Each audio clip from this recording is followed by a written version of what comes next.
하나님 말씀 여호수아 21장 20절에서 26절 말씀을 보겠습니다. 구약성경 351쪽입니다.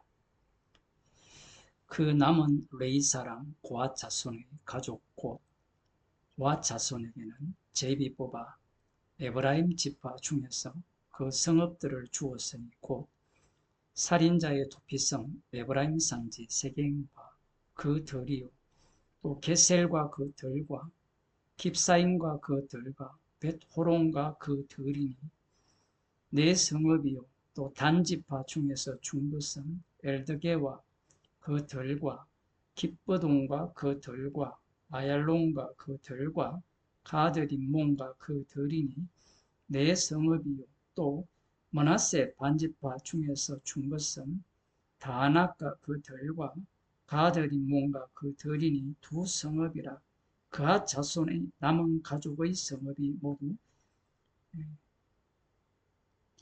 열과 그 들이었더라. 아멘. 아론 자손들에게 돌아갈 성읍들은 유다와 시몬, 베냐민 지파가 받은 기업에서 성읍을 받게 되고요. 역시 고앗 자손인데 아론 자손 외의 자손들은 방금 읽은 에브라임, 므낫세 반 지파 이런 지역을 받게 됩니다. 단지파도 포함되죠. 남쪽에서 북쪽으로 올라가는 거라 볼 수 있는데 당시 우리들이 생각해야 되는 게 뭐냐 하면 실로입니다. 실로에 여호와의 성막이 세워졌어요. 당시에는 성막이 중심이잖아요. 그렇다면 그 성막에서 일하는 제사장이나 제사장을 돕는 레위 지파를 실로 주변에 배치하는 것은 당연하다라고 생각을 할 수 있는데 상당히 특이하게도 제사장 계통인 아론 자손들이 받는 성읍들은 실로에서 상대적으로 먼 곳에 성읍을 받게 됩니다. 무슨 말이냐면 오늘 본문에 나오는 이 아론 자손 외의 고앗 자손들이 받는 도피성 세겜이나 겟셀, 벳호론 이런 지역들은 실로에서 비교적 가깝습니다. 세겜 같은 경우에는 실로에서 북쪽으로 약 10km 정도 대충 그런 겁니다. 벳호론 같은 경우에는 실로에서 남서쪽으로 25km 정도 대략, 겟셀 같은 경우에는 실로에서 서쪽으로 30km 정도. 아론 자손이 받은 이 성읍들은 이보다 훨씬 멉니다.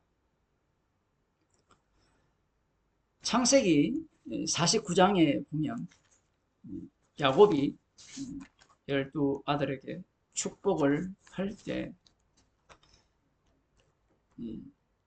유다 지파에게서 홀이 떠나지 않을 것을 말씀하셨고 7위자의 지팡이가 그 발 사이에서 떠나지 아니할 것을 예언을 했습니다. 요셉 지파 경우에는 이스라엘의 반석인 목자가 날 거라고 예언을 했어요.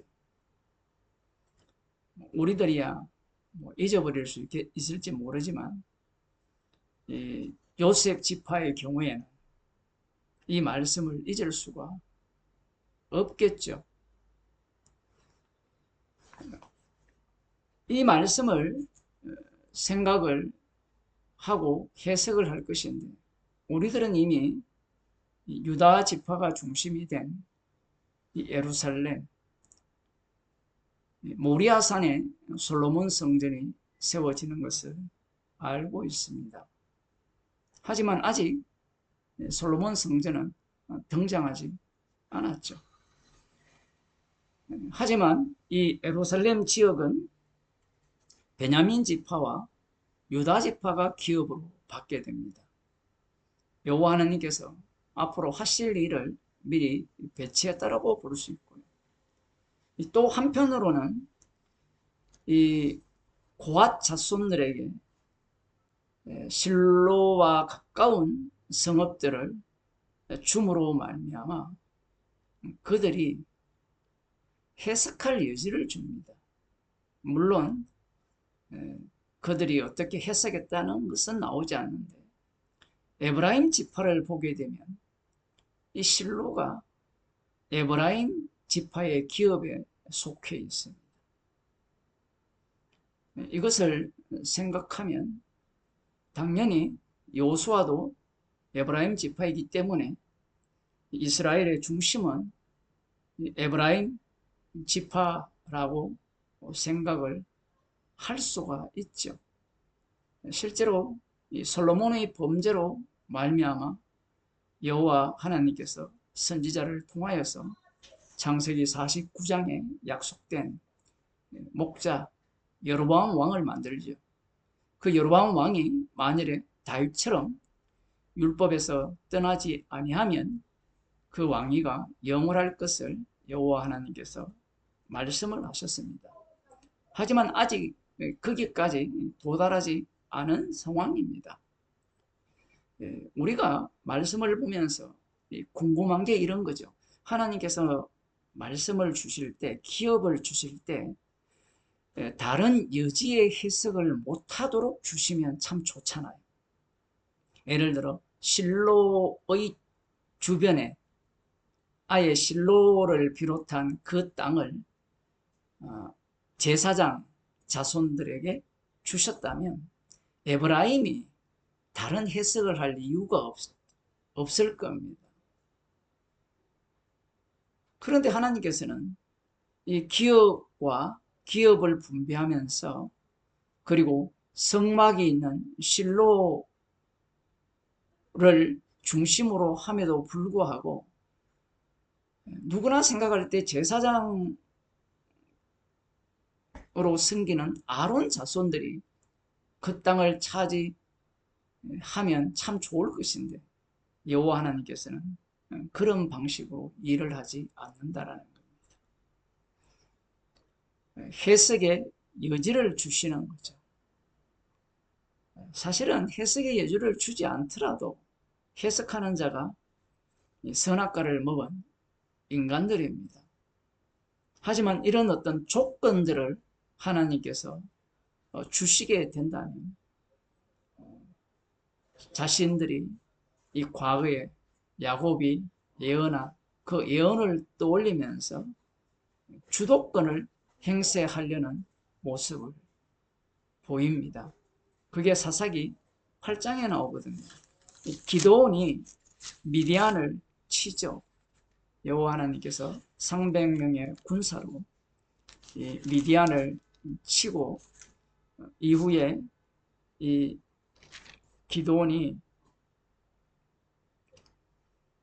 에브라임을 부르지 않았다고 에브라임 자손들이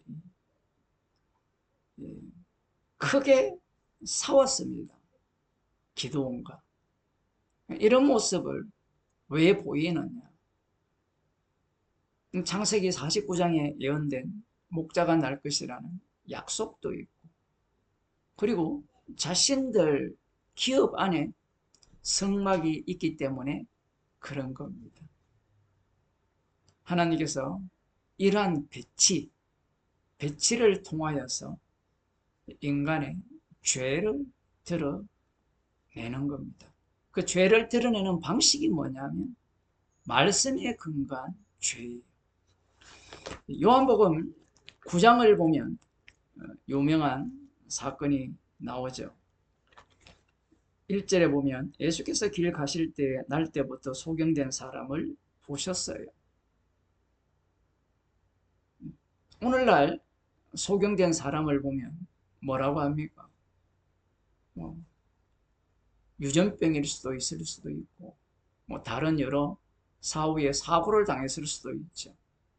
유대인들은 예수님 당시의 유대인들은 성경에 근거해서 율법과 선지자에 근거해서 이 병자들을 해석을 합니다. 출애굽기를 보면 20장에서 하나님께서 십계명을 주실 때 우상을 만들면 이렇게 말씀하죠. 나를 미워하는 자의 죄를 갚되 아비로부터 아들에게로 3, 4대까지 이르게 하거니와. 태어나서 생기는 병과 태어날 때부터 생기는 병에 대한 해석이 다릅니다. 출애굽기 20장 5절에 의하면 태어날 때부터 소경인 자는 그 조상이 죄를 범했다라고 해석할 수밖에 없습니다. 태어난 이후에 질병에 걸린다. 그러면 이것은 여호와 하나님께서도 말씀하신 바와 같이 출애굽기 15장에 나오거든요. 26절에 여호와의 계명에 귀를 기울이며 내 모든 규례를 지키면 내가 애굽 사람에게 내린 모든 질병에 하나도 너희에게 내리지 아니하리니 나는 너희를 치료하는 여호와입니다. 참 놀라운 표현입니다. 무슨 말이냐면 치료하는 하나님이 동행하기 때문에 애굽에 내린 질병을 내리지 않는다라는 거예요. 왜냐하면 이스라엘은 규례를 안 지켜요. 이 율법을 지키지 아니하면 질병이 임한다는 겁니다. 요즘 또 이렇게 해석하는 사람들이 한둘이가 아니죠. 그러한 해석이 엉터리라는 것이 요한복음 9장에서 나오는 겁니다. 제자들이 물어가로되 랍비여 이 사람이 소경으로 난 것이 네 죄로 인함이니까 자기 오니까 그 부모입니까? 이렇게 물어요. 본인들이 답을 갖고 있어요. 원래 질문자는 답을 갖고 질문을 합니다. 모든 인간들이 그래요. 그 답에 부합하지 아니하면 인간들은 가만히 있지 않죠. 예수님께서 이렇게 말씀합니다. 이 사람이나 그 부모가 죄를 범한 것이 아니라 그에게서 하나님이 하시는 일을 나타내고자 하심입니다. 와, 상당히 다른 답변입니다. 성경대로 답변을 하셔야 되는데 예수님은 율법에 근거한 해석을 하지 않아요. 태어나면서부터 이 소경이기 때문에 부모의 죄 때문이라 이렇게 답변을 하시면 옳잖아요. 그 선악과를 먹은 인간들은 옳은 답을 원해요. 그 옳은 답을 어디에서 요구하느냐면 성경에 근거한 옳은 답을 원해요. 그런데 예수님은 옳은 답을 말씀하시는 게 아니라 하나님이 하시고자 하시는 일, 그 일은 예수님을 전가하는 일이에요. 그 일을 위해서 이 사람을 날 때부터 소경되게 하신 겁니다. 그러면 율법을 왜 주셨느냐? 그 이유는 제자들이 질문한 그런 질문에 대한 답변을 인간들이 해석하게 하기 위해서 그래요.